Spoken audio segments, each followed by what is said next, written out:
I can hardly believe I'm here. I made it past the Camaro raffle. I survived the offer for reconstructive cosmetic surgery. And I've had my smart drugs for this evening, so glad to be here.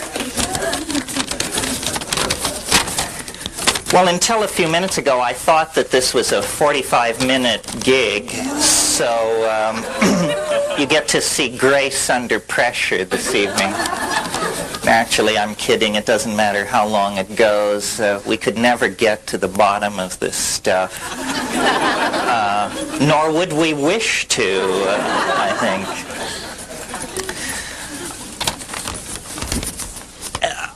By coincidence, merely, I became 45 yesterday. So,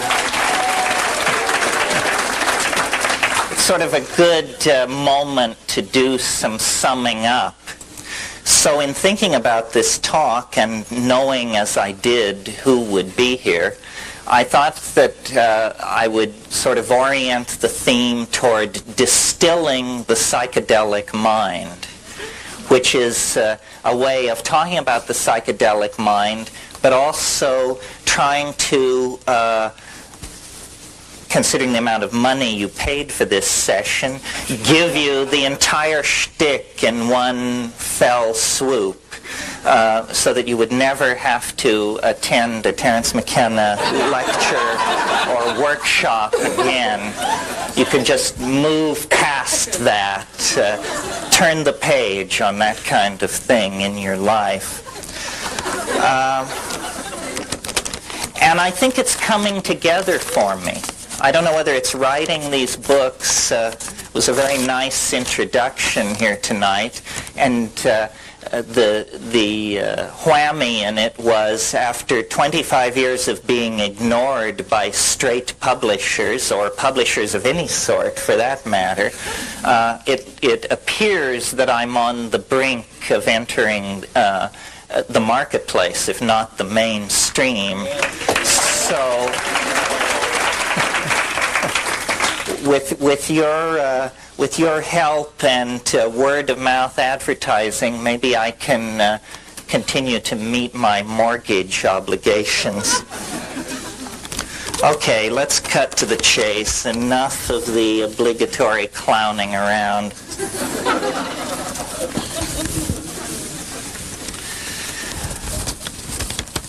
The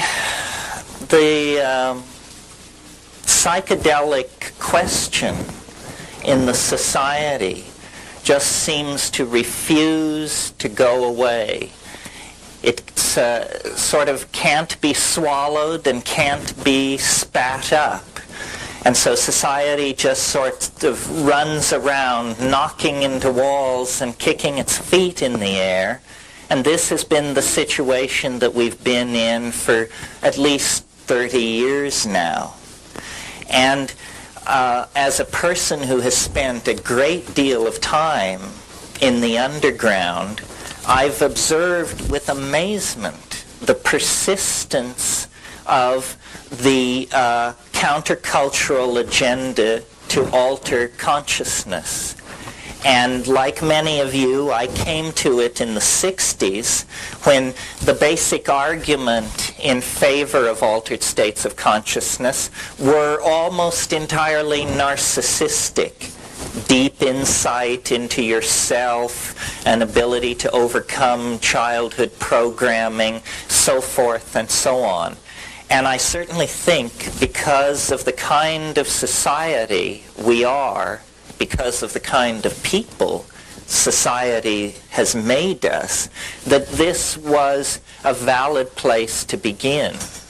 But after 30 years of having the psychedelic issue on the social agenda, at times hailed as a universal panacea, at times demonized as a scourge from hell, but never quite silenced, never moved out of the public eye, I've reached a number of conclusions about this, and I thought it would be interesting tonight, I guess because of my recent birthday or something, to sort of try and distill all this and sum it up and put it in front of you in terms of what is psychedelic shamanism, why should people like ourselves who live in high-density electronic culture, why should we care about this? What does it say about our future? What does it say about us as a group? And what techniques are there that we each, on our own, can bring to bear on this question? So with your help, hold me to the straight and narrow, I'd like to make my way through this agenda this evening and talk about these various aspects of what, to my mind, is the most astonishing facet of reality. I mean, maybe sex is pressing hard in the second position, but these two things run neck and neck as aspects of the mystery of what it is to be human. And believe me, human psychedelic experiences and human sexual experiences are orders of magnitude removed from anything going on in the animal realm. These things are set apart from the rest of being because what we bring to them is mind. This is what we pour into the sexuality of human beings that makes it unique. This is what we pour in to the contemplation of our own experience. Mind is a focus that is lacking, at least its expression in the unique form that we experience it, is lacking in the rest of nature. And I believe that the persistence of the psychedelic experience within the social agenda has to do with the fact that it actually addresses something basic in human beings. I mean, it may seem like a radical proposition to say that to a white, high-tech, industrial democracy audience, because we are the people who have drifted furthest from this birthright. And I would like to suggest to you this evening that much of the civilization that we have created has been achieved based on a direct denial of the psychedelic experience and all that it implies. Our humanness, our connection to the rest of nature, our connection into the feminine, our place in nature. Because for the Western mind, we have no fixed place in nature. Our place is ours to define. We are, from the point of view of the cultural machinery that empowers us, completely free to be whatever we want to be. Now, the problem with that prescription is that in Western culture, what that means is permission to express ego, permission to profligately use and destroy resources, permission to set aside the political agendas of outclasses and outgroups, and this untrammeled expression of will outside the context of nature has turned us into a kind of Frankenstein's monster at best, a toxic force in the body of the Gaian world soul at worst.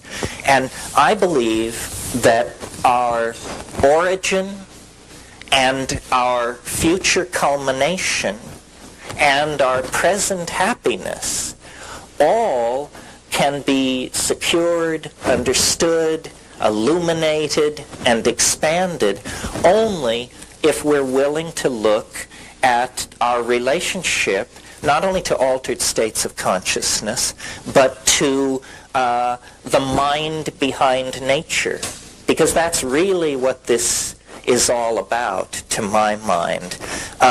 What these psychedelics are empowering or conveying or revealing, depending on, how you come at it, what they are showing us is that we are not alone upon this planet. We are not alone in the universe of mind.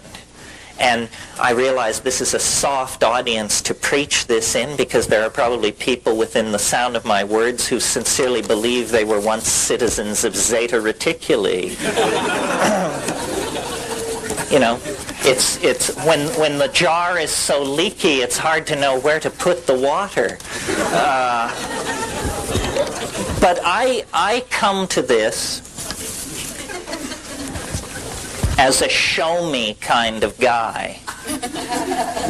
And so, though my conclusions may sound as flaky as anybody else's, it was hard for me to get this flaky. I didn't embrace it. I was forced to it. And this method works. You see, there are two ways to get flaky. You can just get flaky, which takes no effort at all, you just announce you're a walk-in, start eating wheatgrass juice, and, tithe to Maitreya. Or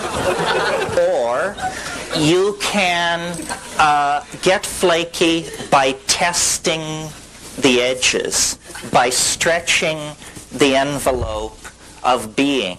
And this works for the most hard-headed among us.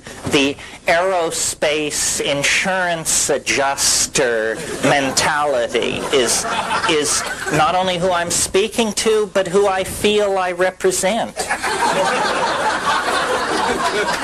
Because, no kidding, really. At age 18, I was a Marxist, an existentialist.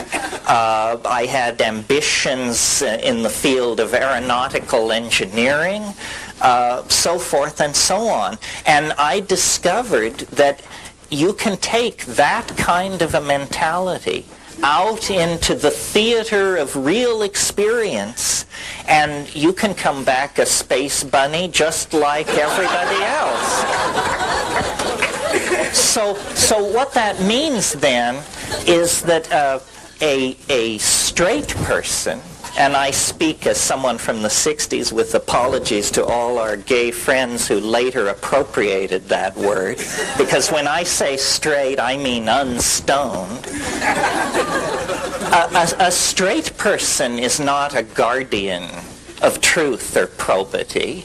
A straight person is simply a frightened proto-flake. You see?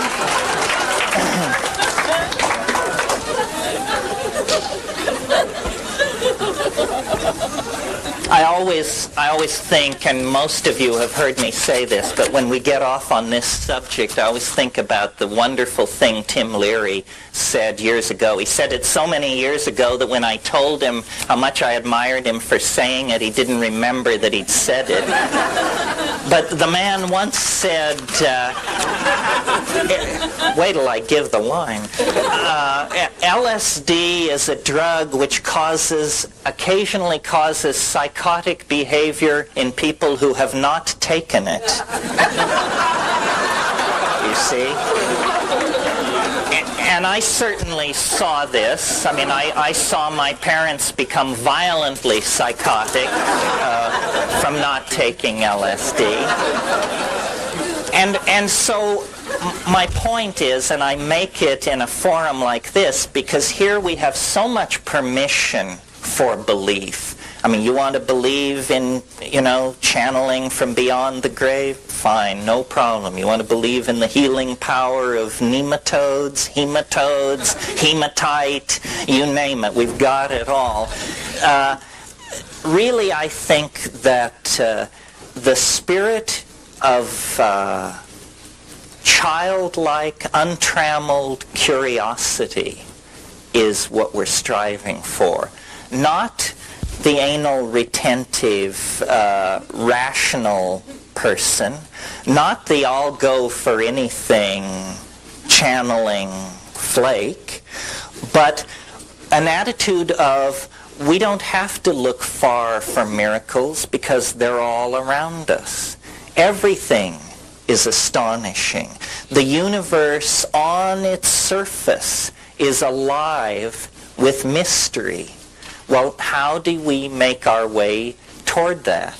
When we live in a culture, practice a language, embody a philosophy, scientific rationalism, which is entirely designed to suck wonder out of reality, to turn everything into shades of gray, to subvert all hope that lies outside the realm of career accomplishment and material possession. Well, the way that we can overcome this is through a personal acting out of what I have been calling now for several years the archaic revival. And I want to talk about that a little bit this evening because I think however much we may kid around about the New Age, it is an important aspect of what is going on. Its triviality is rooted in the side of it which is ungrounded, ephemeral, and self-promoting. But it springs from a fairly profound and deep sense that things are not all right in this society. I think that I first encountered the phrase New Age in the writings of Helen Petrovna Blavatsky. She wrote in the 20s. I read her in the 50s. The New Age has been with us for a long time, so long that there's nothing new about it. And in fact, the reason I call it the archaic revival is because I think we can understand this movement if instead of accentuating what about it that is new, novel, and never before seen, instead we emphasize that this is a profoundly conservative impulse. A conservative impulse that would set the hair of George Bush and his skull and bones buddies standing on end.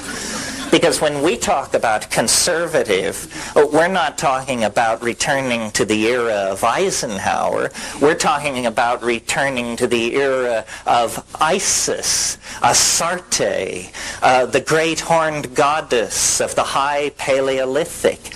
In other words, this program of material civilization, exteriorization of ideas into matter through first alchemy and magic and then science and industry, this process is coming to an end, one way or another. We are either going to plant ourselves and most of the rest of the life on this planet by blindly pursuing this cultural model until we run it right over the edge into the apocalypse, or from the genes, from the bones, from the oceans, from the forests, from the glaciers, there is going to have to come a turning point, a change, a revulsion so profound that it allows us, by the tens of millions, to change how we think about reality, to change how we live. And I have ended up an advocate for the psychedelic experience, not because I think it's easy, not because I think it's surefire, but because I think it's the only game in town, the only chance left. If we had 1,000 years, if we had 500 years, maybe propaganda, messages on boxes of cereal, photographs on cartons of milk. I don't know. Something might do it. But we don't have 500 years. We must come to a screeching halt now, because we are barreling toward the brink of ruin. And the only thing that I have ever seen that turned anybody around on the dime was psychedelics. You know?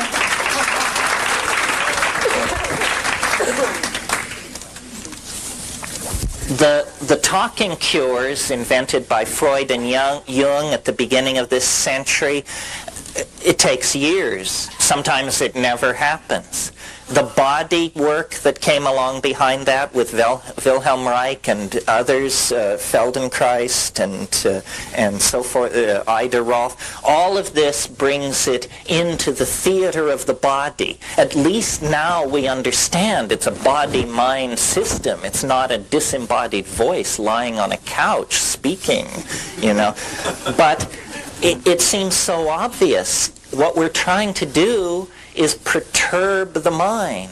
We want to perturb the mind so that we can then see it differently, so that it may see and be seen differently. Well, the mind rests on a foundation of chemical machinery. We're not saying the mind is chemical machinery. We're saying the mind rests on a foundation of chemical machinery. So if you want to perturb the mind, you don't go to the talking. You don't go to the deep tissue. All of this has efficacy, but it is necessary, but not sufficient by itself. For there to be a sufficiency of method, there must be an initial perturbation of the mind. And this comes about through the use of psychedelic plants. This is not something that was discovered post-LSD in Manhattan by psychiatrists or in Prague or Berlin or at Esalen. This is a truth 25,000, 50,000, 100,000 years old. This is how it's always been done. Only in the last 6,000 years on the European continent and those civilizations that are the children of Europe has there been any other approach to these problems. Well, and what the other approach, linear thought, the phonetic alphabet, science, mathematical abstraction, so forth and so on, what these other approaches have brought us is toxicity, pollution, mutation, catastrophe, revolution, death, and yes, friends, even unhappiness. It hasn't worked. Western civilization is now crowing over the fact that the only opposition it ever had, which was Marxism, a pathetic, weak sister, has now collapsed upon itself. Well, there should be no congratulation in that, because the contradictions which undid Marxism lie in wait to undo this society as well. Both societies are materialistic. Both societies define human beings and treat them as things. And the fact of the matter is, Western civilization at this moment is a loaded gun pointed at the head of this planet. And we, for all our pretensions to a sensitivity to the presence of vitamin C or zinc in our diet or all the rest of this malarkey, we are the major prevaricators of this situation. So a certain obligation rests upon us. And I think we're meeting this obligation. I wouldn't say we're doing a great job or a terrible job. I think we're functioning at approximately a B+ level.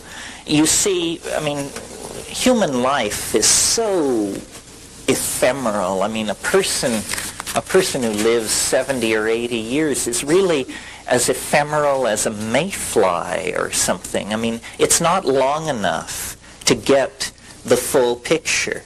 For instance, many of you, by virtue of not having spent a great deal of time thinking about it, probably don't realize that this psychedelic plant shamanism option, this is not something that Western civilization has grappled with for centuries and come to terms with and found the proper pigeonhole for and put aside. Not at all, my friends. The fact of the matter is, all of this information about psychedelics has arrived in Western society in the last 100 years. And we have to say 100 years because we want to include things like mescaline, 1895-98, it began to be studied in Germany, and things like ibogaine, which was known toward the end of the last century, but which has had virtually zilch impact on American psychedelic populations. So we have to say the psychedelic option has only been an object of the Western mind's curiosity for approximately 100 years. But really, 90% of that occurred in the last 50 years. As many of you know, I am a great fan and spokesman for psilocybin, for the mushrooms.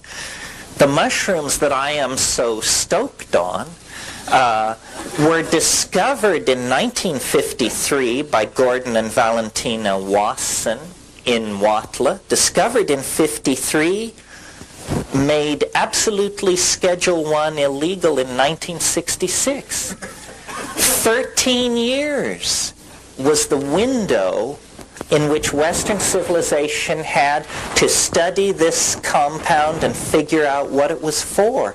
And they were just beginning to focus upon it when it was made illegal. LSD, discovered in 37, not brought into the scientific literature until 48, not generally available even in the laboratory until 1950, made totally illegal in 1966. 16-year window. Think about the fact that when LSD was legal, psychiatrists, professional researchers were consistently reporting cures of chronic alcoholism with one 500 gamma dose. One dose. Cure, like a 50% cure rate without recidivism for chronic alcoholism. Spectacular findings were being reported. When LSD swept through the scientific community, for pharmacologists, psychotherapists, psychiatrists, it had the same kind of excitement and feeling of breakthrough that the splitting of the atom had for the physicists, for the physics community in the late 30s. Well, science, we are told, is this absolutely impartial, godlike body of knowledge prosecuted by great men, and it will fearlessly send its questing mind into any situation or environment. This is a mental discipline so dispassionate that it sees nothing at all wrong with strapping monkeys into apparatus and hurling them into walls at 70 miles an hour to study traumatic injuries. This is a discipline so unflinching in its pursuit of truth that it will design tiny television cameras to be implanted in plastic penises so that we can see the changes in the color of the vaginal wall as it approaches orgasm. I mean, these guys are unstinting in their devotion to truth in any form. And yet,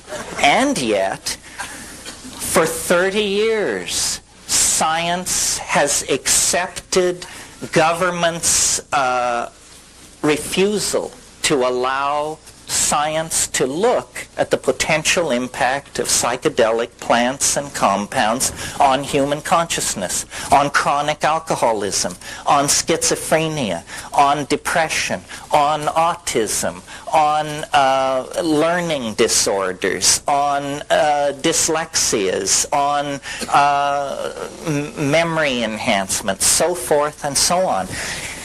This to me is obscene. The future is mental. Figure it out. If the mind does not loom large in the future history of this species, then what the hell kind of future is it going to be? I mean, this is our crowning glory. Our aesthetic sensitivities, our ability to create values that are not simply based on the next meal, the next sexual encounter, the next empowering social move, but an ability to create social values based on creating a viable future environment for children, creating a viable present environment for the less fortunate among us, creating a social safety net so that the more maladaptive of us are not reduced to living under bridges and in abandoned automobiles. I mean, these are the things which set us above the apes. These are the things which take us out of the context of organic nature and make it seem as though, hey, there actually are some transcendental values being maximized here. There actually is something going on within the human family that if it were to be lost, fumbled away, compromised, or destroyed, the universe would be a poorer place for it. Truly a poorer place for it. And I think we take our humanness too much for granted. I don't think we realize how nasty, brutish, and short most of life has been over the centuries, and how really only within the confines of the 20th century has a level of comfort and food availability and shelter and basic creature needs been met to the point where most people can begin to lead the philosophical life that previously was the privilege of emperors, kings, great courts. Now we all indulge ourselves. We all have the philosopher king's point of view. We all have a model of history, a model of the future, and we all feel capable of stepping into the shoes of our leaders and discharging that responsibility. Well, in order to do that, I think we need to overcome our amnesia about how we got to this place.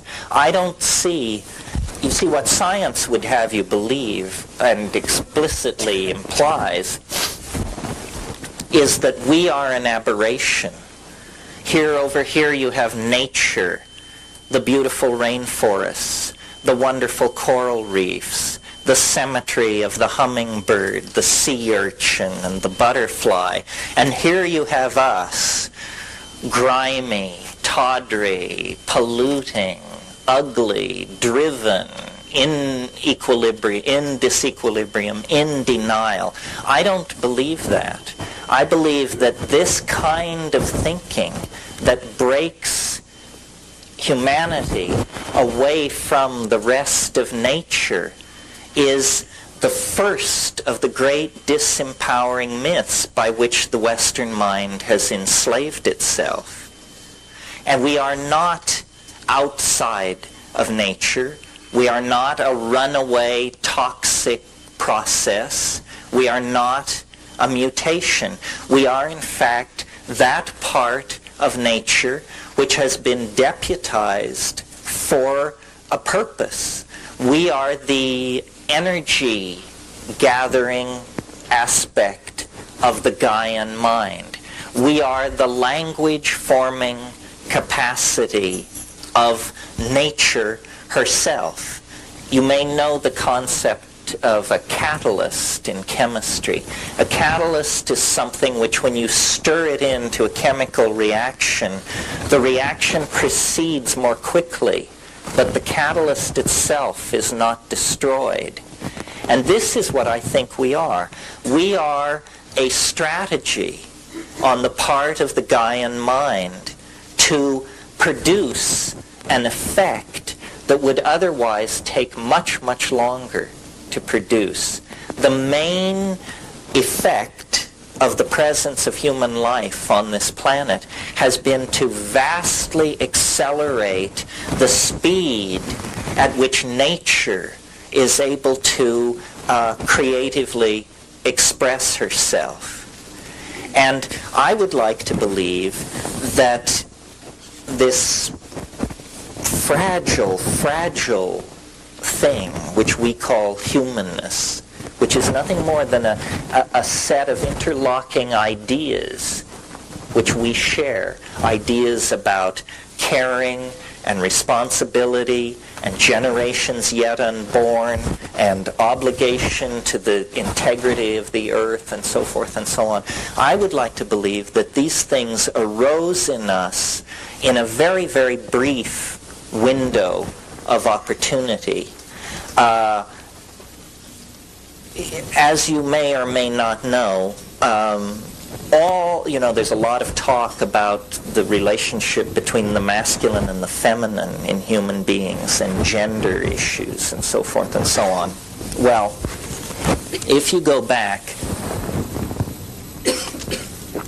into the primate line, what you discover is primates always have dominance hierarchies occupied by males. This is the bad news part of the thing. You see, it isn't that we are a perversion of the primate program. At this point, we exemplify it right down the line. But clear back to squirrel monkeys, you get male dominance hierarchies. Why is this? And why then is it even an issue for us? Why don't we just blindly accept it? I mean, there isn't a woman's liberation movement among termite societies or, among reindeer herds. So why are we so discomforted by our attitudes toward each other? Well, I believe it's because we actually created, at a certain point in our history, a kind of paradise. We actually solved all the problems which now bedevil us 20 to 15,000 years ago. And how this happened, and half of you, I hope, are amazed, and the other half will groan because you've heard it so many times before. What happened is an evolutionary synergy that occurred on the plains of Africa sometime over the last 100,000 years. It's that as the African continent dried up, our remote primate ancestors were forced out of the trees and onto the African grassland, where they were in an environment completely different from the kind of environment that our ancestors had been living in for millions of years. Gone were the fruit-filled bowers of the climaxed canopy of the rainforest. And instead, what there was a grassland with very little cover, a very restricted flora and fauna, and into that grassland pour these hungry, displaced, dispossessed, formerly fruitarian primates. When a species gets under that kind of pressure, it must make a choice between extinction or dietary expansion. Many, many species will choose extinction. This is an interesting thing about animal species. Most animal species eat one or two foods that they are very tightly focused in on. The reason for this, if you're not an evolutionary biologist, is it's a strategy for avoiding mutation. You see, all plants have a tendency to protect themselves from predation by producing toxins, mutagens, poisons is what we're talking about here. So an animal species will evolve a preference for just one or two food sources, and then it can hold its exposure to mutagenic agents to a minimum. Now, our species, when we moved into that African grassland situation, were plastic enough, malleable enough, that we decided, no, by God, we're not going to go to extinction because of the absence of papayas in this situation. We're going to test other foods. And we began testing other foods in that environment, and that immediately swelled the number of mutant strains in the human population. Now, in this grassland environment, the number of new foods to be tested was somewhat limited, and the most spectacular and obvious of the unfamiliar food sources in this environment were the psilocybin mushrooms seen to be growing in the cow pies of the many different kinds of cattle-like ungulate animals growing up in that environment. And if you've ever been to the tropics and seen the Stropharia cubensis mushroom in its natural habitat, you can't miss it. It's the most spectacular thing going on. I mean, you walk out into a Colombian pasture after a few days of mist and rain, and these mushrooms, the size of dinner plates, will be scattered across the environment. Now, when I was in Kenya in the late 60s, I observed baboon troops and their food gathering behavior, and what they were into was running around frantically looking for cow flops and then flipping them over, looking for beetle grubs or carrion beetles. You see, they understood that the cow flop, great phrase, huh? The fecal deposit of the ungulate animal was a vector for protein, insect protein. This was a likely place to find carrion beetles, worms, and what have you, and of course the mushroom. Well, when you observe how primates react when they're testing a food, they're very careful and they're very conscientious. A baboon will take a suspect potential food source, take a leaf, put it in their mouth. Just hold it there. No chewing, no nothing. Put it in their mouth. Wait 30 seconds. Chew. Wait. And then either spit it out or swallow. And if swallow, then begin to eat. Well, I believe that this encounter with the psilocybin mushroom, and in the course of this workshop, maybe in the question and answer period, we'll get to this, but psilocybin has unique properties which set us up for a sudden, enormous evolutionary kick in the pants.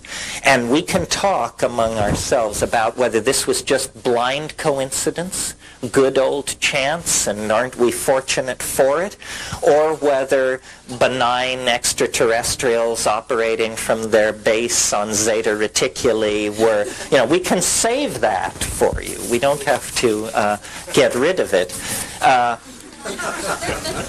Whether it was those shifty Zeta Reticulites or blind chance, whatever the force was, the exposure to psilocybin has three reinforcing consequences that are of tremendous importance for understanding human evolution. And they are as follows. Psilocybin in very low doses so low that if you had taken this amount, you would not feel it, or you would be just slightly antsy. In other words, very low doses of psilocybin actually increase visual acuity. Means you improves your vision with this stuff. Well, again, you don't have to be a rocket scientist or an evolutionary biologist to figure out that if there's a plant in the environment and you're a hunting animal and this plant improves vision, you're going to be a better hunting animal if you include this plant in your diet. And this is precisely what happened. Early human or proto-hominid hunters accepted psilocybin into their diet. It made them better hunters. Being a better hunter means being more successful at obtaining food. Being more successful at obtaining food means more of your children reach reproductive age themselves, and so you outbreed the non-psilocybin using portion of the population. Simple enough, right?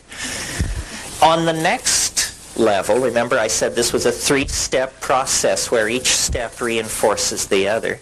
At slightly higher doses of psilocybin, you get what's called CNS arousal, central nervous system arousal. Well, now arousal is just what it sounds like. It's not only restlessness and alertness, but it's also a kind of horny, diffuse energy. It inclineth one's thoughts to the boudoir, is what I'm trying to say here. And so you get what primatologists and anthropologists charmingly describe as more frequent instances of successful copulation. And so what successful copulation means is, again, a factor feeding into more children of the psilocybin-using animals reaching reproductive age themselves. And then finally, and thirdly, beyond visual acuity, beyond sexual arousal, is the full-blown psychedelic tremendum, the full-blown religious revelation that goes with the mushroom experience. A revelation of such depth and breadth that we, 20,000 years later, with all our epistemic sophistication and our parallel processing computers and all this other malarkey, are completely in awe of, completely unable to come to terms with. Well, this higher dose of psilocybin was usually experienced in the context of the middle range dose of psilocybin. So it went on in an atmosphere of group religious ecstasy and orgy. I mean, that's just how it happened, folks. Orgy was a part of human sexuality before the invention of agriculture. I'm absolutely convinced of it. You see, the growth of the human intellect over evolutionary spans of time is a kind of conquest of dimensionality. And the conquest of dimensionality that gave us agriculture, unfortunately, gave us male dominance and patriarchy. And the reason for this is not far to seek. A new intellectual horizon of cause and effect was being explored. Women, who were the gatherers in the hunter-gatherer equation, were realizing for the first time the causal relationship that exists between burying a half-eaten meal over here and coming back a year later on your annual nomadic peregrination and discovering food plants growing where you buried your uneaten meal of a year ago. In other words, women came to understand the relationship between the act of planting and the appearance of usable food plants sometime later. At the same time that this was going on, men were making the connection between the fact that the sex act had something to do with the fact that 9 months later a woman would bear a child. And in a way, this was the beginning of the straight lockstep march into hell. Because once men had this notion of male paternity, it became more important to know who your children were than it was to participate in the orgiastic, group-minded bonding that had previously occurred. And once you have the notion of my child, then it moves naturally to my woman, my weapons, my food, my hunting ground, my everything. The recognition of male paternity gave permission for the growth of ego. And ego, and this was all a continuous thought, those of you who doubted, this was all a continuous thought. Ego is our problem, and we always had it when we were squirrel monkeys, howler monkeys, proboscis monkeys, and all that. We only lost it in that very brief window of opportunity, maybe 20, maybe 30, 40,000 years long, when, as we evolved into the grassland, we included in our diet essentially a drug which corrected our primate nature, a drug which suppressed the expression of male dominance, a drug which promoted an orgiastic sexual style that promoted group values. Because you see, and this is the point to my mind about psychedelics, what they do, not my trip or your trip, which we could spend hours trading stories about, but when you try and talk about what is the effect of the psychedelic experience, not one or two of them, but 100,000 of them, what generalizations can we make? The generalization that I have found most powerful is the psychedelic experience dissolves boundaries. That's what it does. And boundaries are what chain, diminish, define, and degrade us. And we are always creating them, and we are always struggling with dissolving them. And the ultimate boundary is this belief in the sanctity of the ego versus everything else in the cosmos. And I believe that that the ego arose in a context of language, culture, religion, and so forth, simply because we evolved in the African grassland, and the climate itself underwent changes that eventually placed the mushroom out of reach. And this is why the fall into history. This is what that Genesis story about that I call history's first drug bust. This is what it's about. I mean, isn't it a little peculiar that the Ur myth of our culture opens with a drug bust? It's the story of a woman, right? Those bad women.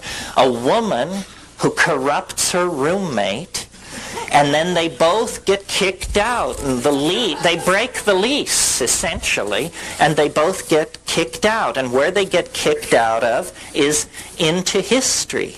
And I believe that the Genesis story, definitely told and created at a time when patriarchy was on a roll, is a memory of this break with this orgiastic, goddess-centered, nomadic, cattle-oriented, mushroom-using form of human pastoralism.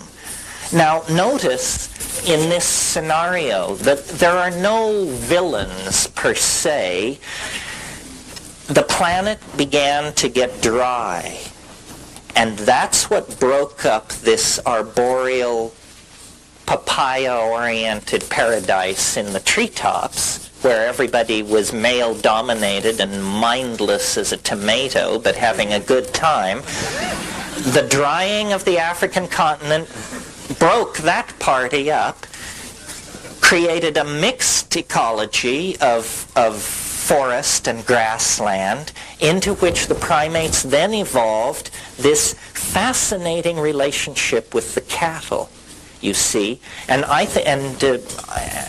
much of what I say here is orthodox evolutionary theory. It's just the part about psilocybin that nobody else will touch with a 10-foot pole.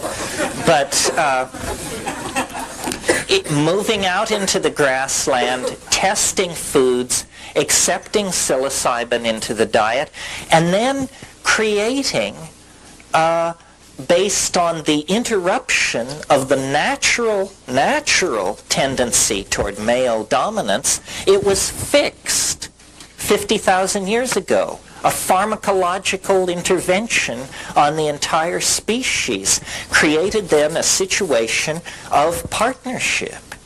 The women were the gatherers, the men were the hunters. This had to do with promotion of different body types that was already well established in these primates. I mean, you get this throughout the primates. The large male, barrel-chested, the more diminutive female, and the females largely more social than the male.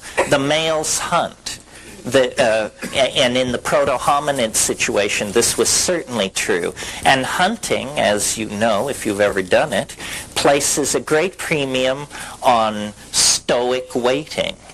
That's the hunter's job, is to sit down and keep your mouth shut and watch silently until it's time to make your move, and then move ruthlessly, without question, with attention.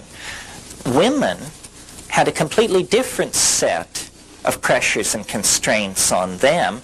As gatherers, it was very important for women to be able to communicate extraordinarily subtle aspects of the material world to each other, so that a woman needs to be able to say, when she comes into camp with the apron full of nuts, I got these near the waterfall, by the bush with the small yellow leaves, with the waxy flowers and the red berries that has the dry grass underneath it. In other words, for a gatherer, there is tremendous premium put on being able to describe your environment. You must be able to communicate, because a woman who makes a food find can only bring back to camp as much food as she can carry. But if she can communicate to her sisters what is going on, then no problem. So language, I believe, largely evolved as a prerogative of women. And this stoicism and ability to tolerate uncomfortable conditions was evolved by men.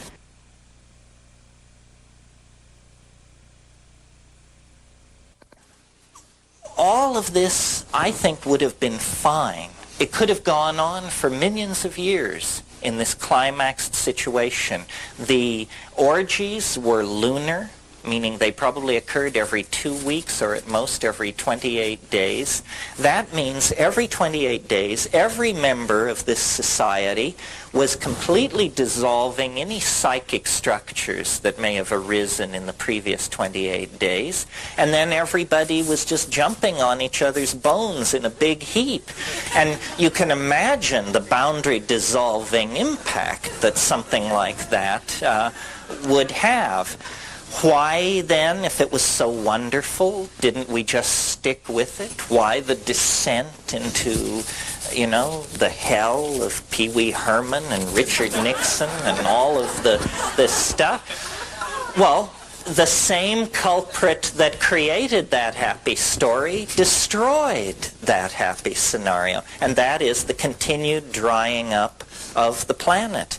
And that's what we get in that Genesis story. Remember at the end of the Genesis story it says, and God set an angel at the eastern gate of Eden with a flaming sword so that Adam and his children could not find their way back into paradise.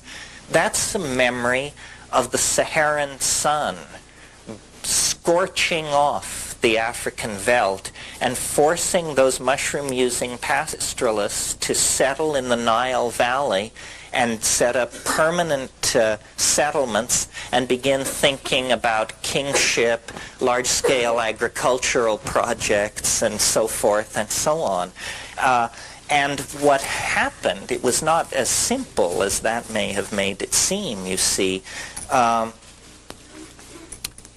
This is really the theme of this book that I wrote for Bantam, is the theme that cultures wear drugs like clothing, and they're never aware of it. They just feel naked without their particular drug. And the clothing may differ. One culture feels fully dressed in penis sheaths and war paint. Another culture isn't fully dressed unless the gown is by Dior. So there are different styles of clothing, and there are different styles of mental clothing in the form of drugs, and these drugs promote different kinds of cultural values. And what happened in this African situation was a tragedy that in a way we have seen enacted in microcosm in our own society. It was that at a certain point everything was perfect. The monthly orgies, the suppression of ego, the group values, the recent invention of language was making food gathering easy for women. The abundant game was making hunting easy for men, so forth and so on. But this drying of the African continent didn't halt there. It continued, and pretty soon there were problems. Less game, less to be gathered, and most important for my theory, fewer mushrooms. And when there became fewer mushrooms, then there were two possibilities. You could have your mushroom orgies less frequently, or you could create some kind of technology for preserving the mushrooms so that when you found a lot of them, you could save some of them for dry spells, literally for dry spells. Now, the problem with this strategy is that in a world without refrigeration, the strategy which Aboriginal people in Australia, in the Amazon basin, the strategy which Aboriginal people tend toward when they want to preserve some delicate food is they invariably go for honey. Honey. This is why some of you may know that the Romans ate hummingbirds' tongues pickled in honey. It isn't because honey was the preferred medium for pickling hummingbirds' tongues. It was because that's a way of preserving delicate food. The problem with honey is honey itself can ferment into a psychoactive compound. Honey changes into mead. Mead is a form of crude alcohol. The impact on a goddess-worshipping, orgiastic, non-hierarchical, non-male dominant culture of switching over to the use of alcohol is absolutely devastating. In the same way that I told you what psilocybin did, improves visual acuity, promotes sexual activity, delivers a religious experience, we can talk about what alcohol does. It lowers sensitivity to social cueing at the same time that it gives an empowered sense of ego. In other words, it makes you into a jerk. It gives you the courage to say and do what, if you are a decent person, you would otherwise never say and never do. It turns each one of us into a Clarence Thomas. This is not what's needed. Boo, yes, no, who knows? Who is Clarence Thomas anyway? And time again in human history, these kinds of synergies have been enacted. Well, I want to say more about it. That isn't the whole story. That could be the whole story. I mean, there's enough in that for it to be the whole story. In other words, if it's true that the mushroom suppresses male dominance, if it in fact promotes communal values and so forth, then what a wonderful thing it must be, and we can leave it there. But that's only a small part of the story. The real story is what is so wonderful about it. Since it's a mental experience, what is so wonderful about it that it could halt the human tendency to devolve into these counterproductive forms and lifestyles? Well, what is so great about it is that it is nothing less than half of the intellectual universe. It is what I call the connection to the Gaian mind. In other words, to this point, what I've said could be imputed to be just talk about a superb psychedelic drug. And so they're saying, oh, well, so this guy advocates the use of a superb psychedelic drug. Seems reasonable or unreasonable, depending on where you went to church. But it's not that paradigm challenging. But what is paradigm challenging is the content of the experience. The content of the experience is completely mind-boggling, completely befuddling. I don't know what we're going to do with the content of the experience, because fully gotten out and fully discussed and fully realized, it's not going to leave one brick upon another in the cheerfully naive edifice that our half-baked civilization has erected as universal truth. Science is not going to be able to survive the encounter with the psychedelic experience, because it is not an encounter with the Freudian, the repressed memories of your miserable and battered childhood or whatever it is you went through, and it isn't even an encounter with the miserable memories of the battered childhood of the human species that we all went through, a la Carl Jung. That is all there. But that's in the hallway where you hang your hat and the antechamber where they take your coat. The main event, folks, doesn't even have anything to do with the psychology of human beings. The main event is another dimension. A dimension so bizarre, so titanically peculiar, so strange, so unanticipated by our language, our history, our literature, that it is literally like the discovery of another world. And there's life in that world. Now, a funny thing about discovering new worlds is that you usually, when you get the new world all mapped out, you usually discover that there's somebody living there. And for them, it's not the new world at all. And, you haven't discovered anything. You've just shown up in the middle of their scene with a distorted rap, sort of like Christopher Columbus.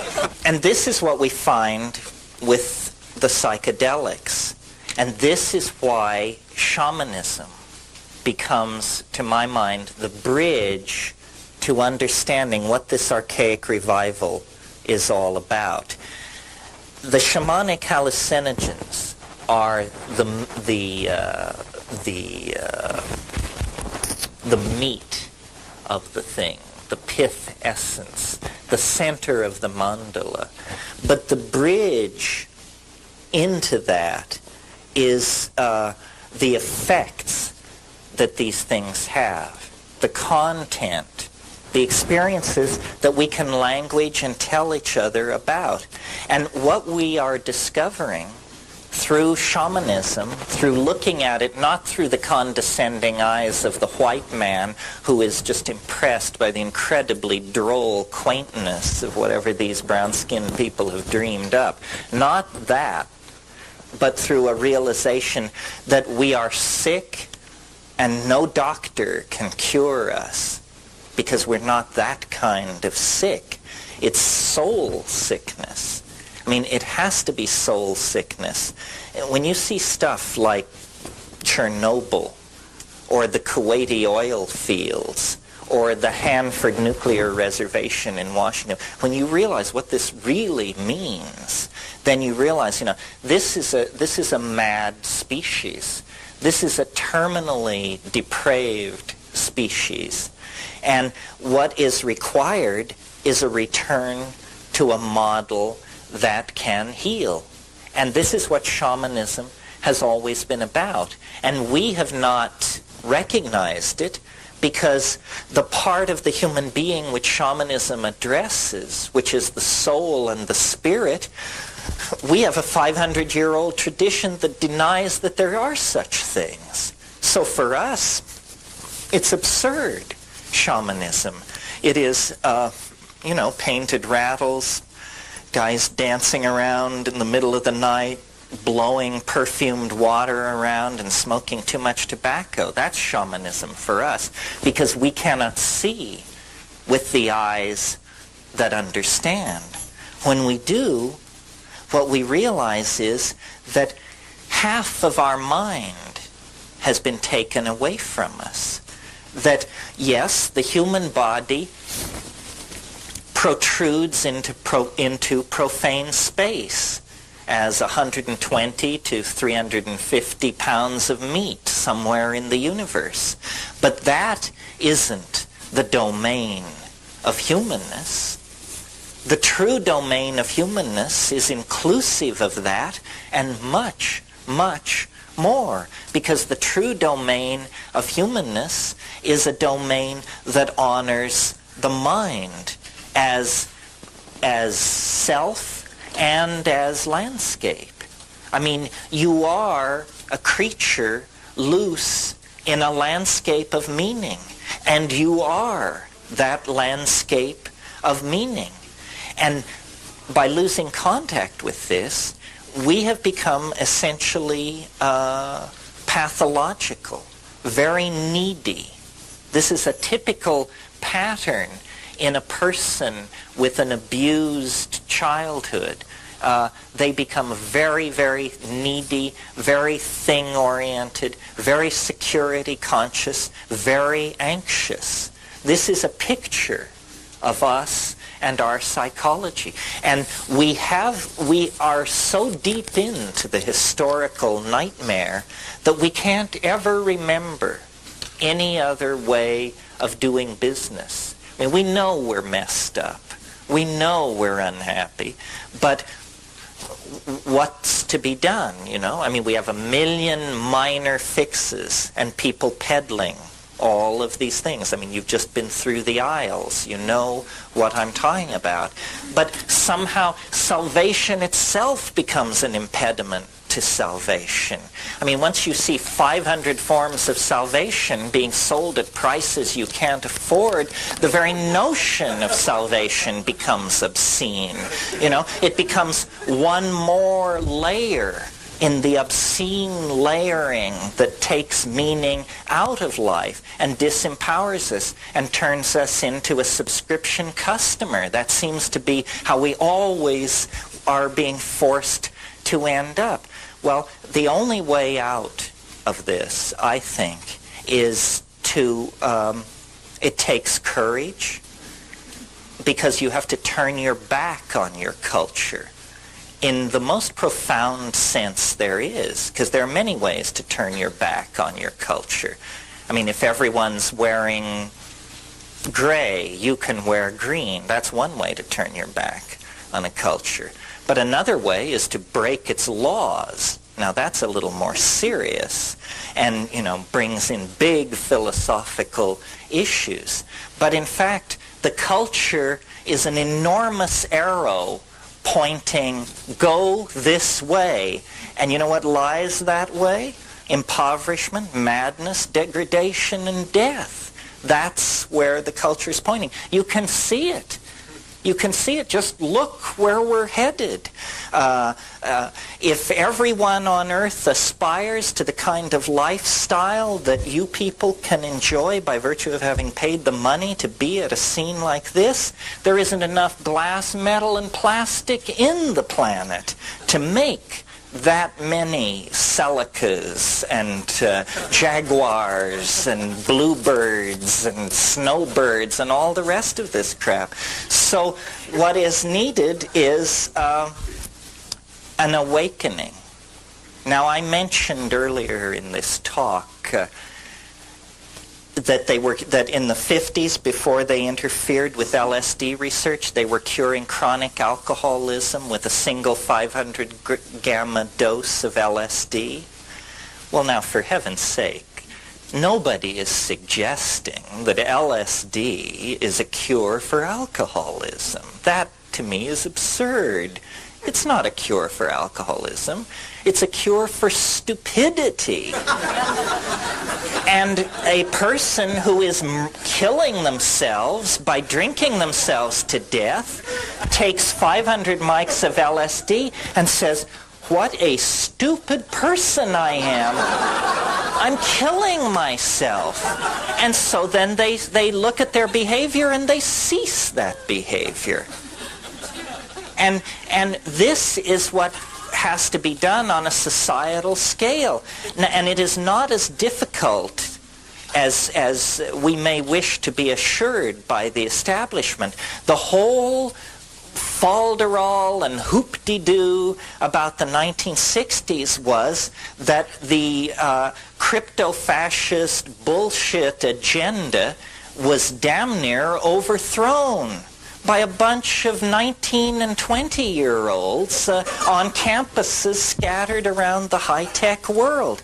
The male-dominant agenda is so fragile that any competitor is felt as a deadly foe. And the fact that these ideas will not die, in spite of the fact that, you know, they've raised the price of an ounce of weed from $15 to $500. They've made the pinch for growing weed from a slap on the wrist to lose everything you ever owned or dreamed of owning. And they cannot push it into extinction. It's because it's so much older than their con game. They've invented their con game post-Sphinx or something, and we're talking about a reality that reaches back 15, 25, 30,000 years. And it's a reality, so far, I've only spoken, I keep trying to get to this subject, but I won't let myself for some reason. So far, I've spoken of it as boundary dissolving, promoting group sexual activity, this and that and the other thing. But those are like generalizations. What is really interesting about the psychedelic experience is it shows you a mental universe that you not only never suspected existed, but that you could not have suspected existed. I don't think there's another way to it. I mean, I'm not ready to categorically say there's no other way to it, and occasionally, especially at gatherings like this, people grab me and assure me there are other ways to it. And they say, you know, if you just, I want you to meet Babaji. He's as good as psilocybin. And, oh, really? I want to meet this man. because I mean, let me say a little bit more about this. I would like to believe that in principle you could get to these places on the natch. Only in principle, however, because if some people say, well, you know, these things you describe on DMT and psilocybin, I can show you how to do that naturally.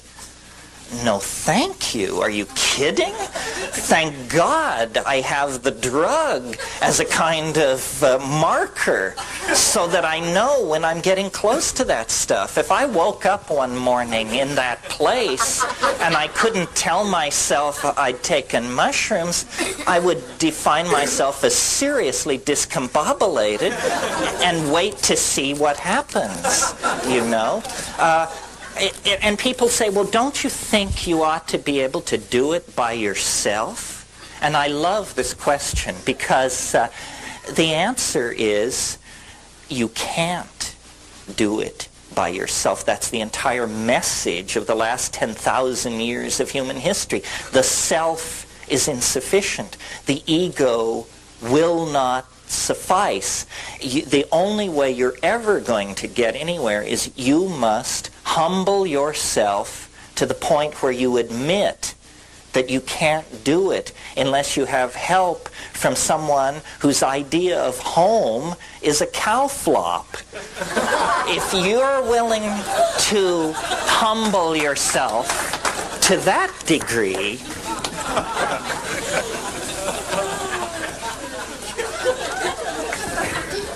then maybe we can get somewhere. The content of the psychedelic experience is, I believe,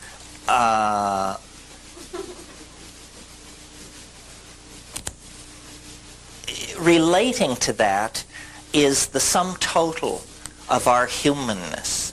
And I think, based on experience, that there is a certain amount of leakage from the future backward into the past, and that many of the phenomena that are being interpreted as past lives and reincarnation and channeling and regression this and clairvoyant that, all this has to do with a misunderstanding about how causality actually works. That all of the impressions upon which people are building these models, channeling and spirit guides and reincarnation and so forth, the material upon which these models are being built is real, but the models that are being built are tremendous compressions of the reality of the situation.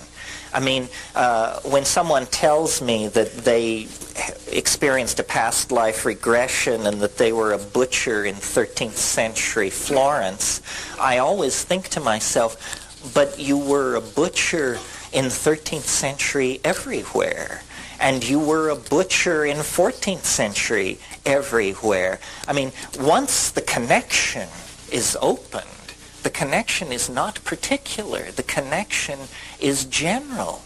It is all reality is who you are.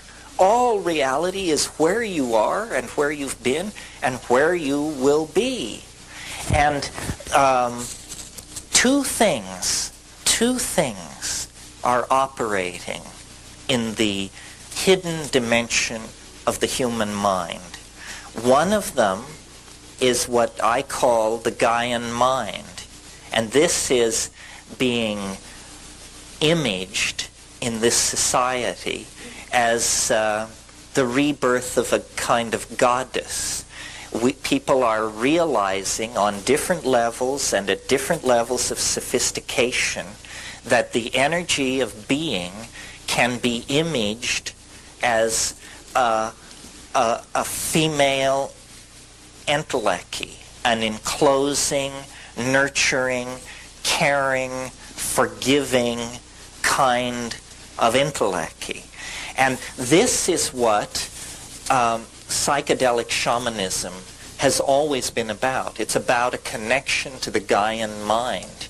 And this gives you, obviously, a tremendous sense of being embedded in a larger coherency than merely the coherency of your own small life. And that's very empowering. But it's not the general sense of things that this Gaian mind imparts that is really, to me, the interesting part. It's that the Gaian mind is a real mind. It has information. It can tell you things of the most specific and personally important sort. It tells you where the game has gone. It tells you who poisoned the well. It tells you who raped so-and-so. It tells you why person X is ill and unable to get well. In other words, the Gaian mind is the database that all shamans seek to connect to in the act of curing, in the act of functioning as doctors for their society. They get a connection to the Gaian mind. And again, at this point, I feel like I have to remind you, I come to this as a skeptic, as a sneerer. I mean, I have no time for this stuff unless it's real. It happens to be real. You have to take psilocybin, as far as I can tell, to encounter it, at least if you have the kind of lump and neurophysiology that I have. I mean, I've never been with the etheric crowd, you know. But this Gaian empowerment is what allowed these societies to live without technology, without modern medicine, without remote sensing devices, without any of the appurtenances of technology that we take for granted. And we have lost this connection. We can't even imagine it. If someone were to begin talking about how the earth was speaking to them and giving them messages about how to live, you instinctively can sense this is something to be very, very careful with. You give that rap to the wrong person and they'll drop a net over you and you'll find yourself stuffing envelopes for a convalescent home or something. Okay, so that's part of it, the Gaian mind. And it is this feminine, nurturing, enfolding thing. It's the mind of nature itself. It is really our own mind, but extending then away from this possessive notion of our mind back into the general concept of mind itself. And then the other pole, or the other motif encountered in this situation is trickier to envision. I call it the transcendental object at the end of time. This, if we were, fanatically symmetrical model makers, then we would assign a kind of masculine value to this. But I'm not particularly into that. I just see it as the transcendental object at the end of time. But what it is it's a kind of attractor. And we're not accustomed to thinking of the historical situation as being under the influence of an attractor. We inherit our belief that history is being pushed rather than pulled. We inherit this idea from the 19th century when the theory of evolution was elaborated. These 19th century British atheists who were creating the theory of evolution were so horrified by the power of deism, meaning the belief in God per se, that they constructed a theory of evolution where everything is pushed from behind. In Darwinian evolution, there is no purpose. A good Darwinist never lets the word purpose cross his lips. A good Darwinist knows that things just happen randomly, and then natural selection makes its selection, and then you get whatever you get. And this is understandable in the intellectual atmosphere of the 19th century, that they would want to get away from that. The problem is we have matured now beyond the simple atheism of the 19th century, and it is now very reasonable, sanctioned by mathematics and dynamics and so forth and so on. It is now very reasonable to speak of an attractor. And this is, I'm also a little nervous to talk about this because part of what I do is I popularize. I tell you things which you should know yourself, or which you could know yourself if you would but go to a decent medical library and spend the time to look up all this botanical and pharmacological data. So I'm like a clearinghouse. But then there's another thing which I do, which I'm a little more nervous and touchy about, which is I tell you what I think. And it's just what I think. It has exactly that much weight behind it, which is like zip. You know? I mean, you don't have to believe this. Why should you? But based on 25 years of fiddling with this stuff and then doing a lot of reading and head scratching, I've come to the conclusion that there is a transcendental object ahead of us in time.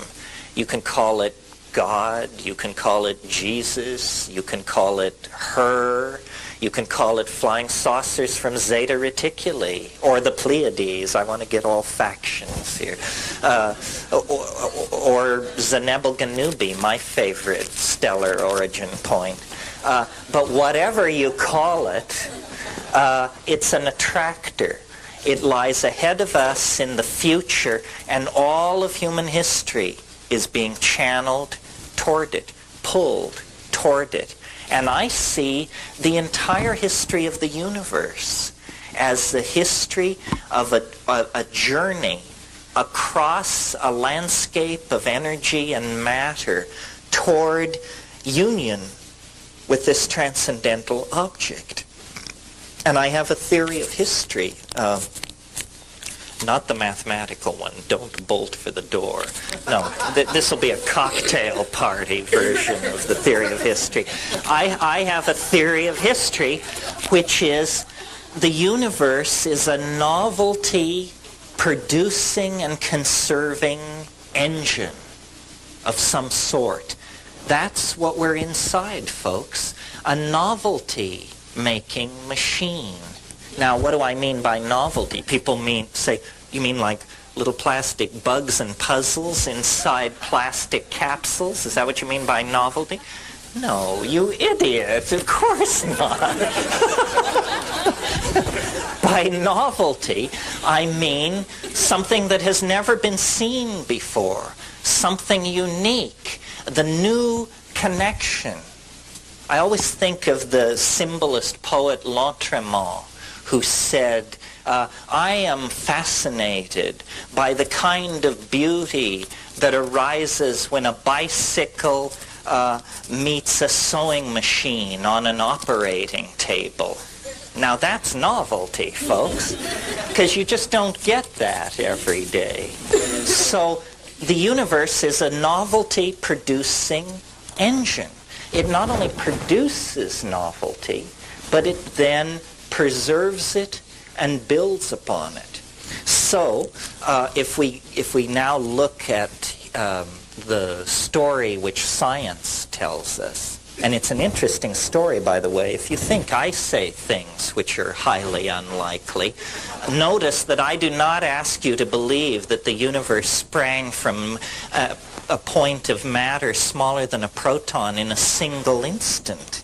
This is the position of science. This is the limit case for credibility.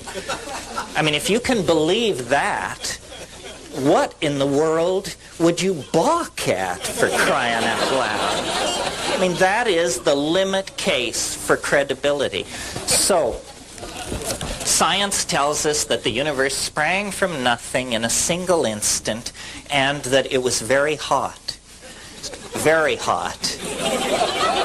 So there were no molecules such as you and I are made out of. There were no atoms such as lead and gold and water are made out of. There was only a pure plasma of electrons. That was all. And the physics of that universe were incredibly simple. There were the pure plasma physics, unhindered by any other fields of any sort. Well, the universe then cooled.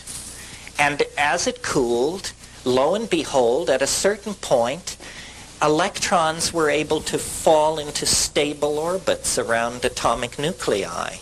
And at that point, atomic systems formed. And a whole new kind of chemistry comes into being. Further cooling, millions of years pass. Then we get the carbon molecule cooked out of new stars. It has a 6-valent structure so that we get organic molecules.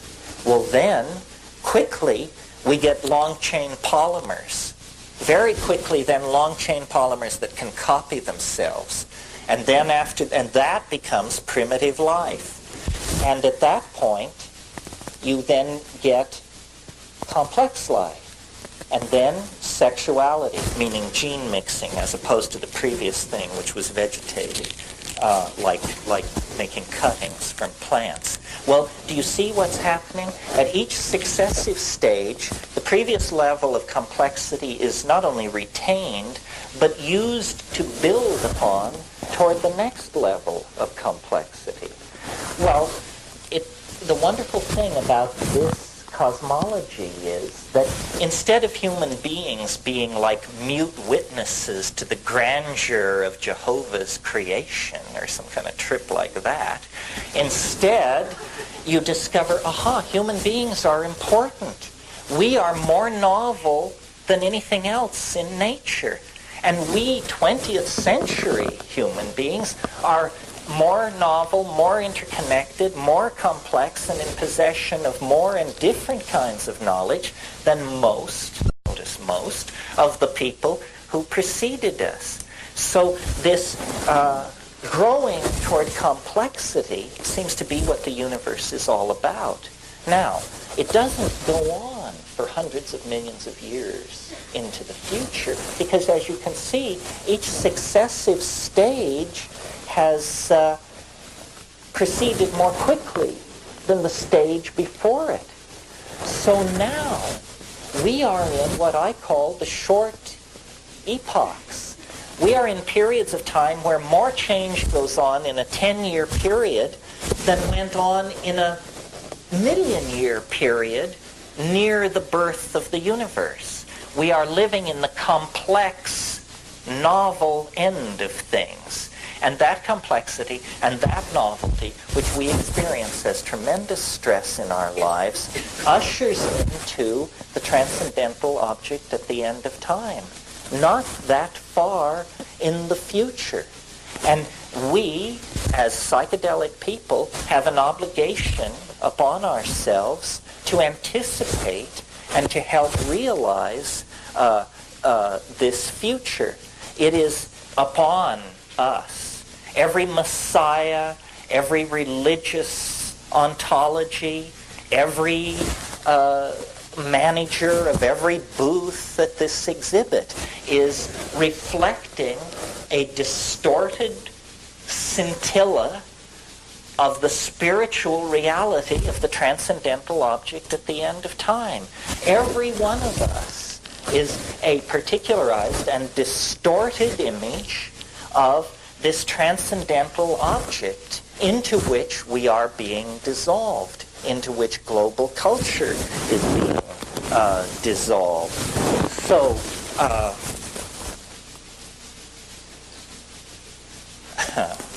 well, so what?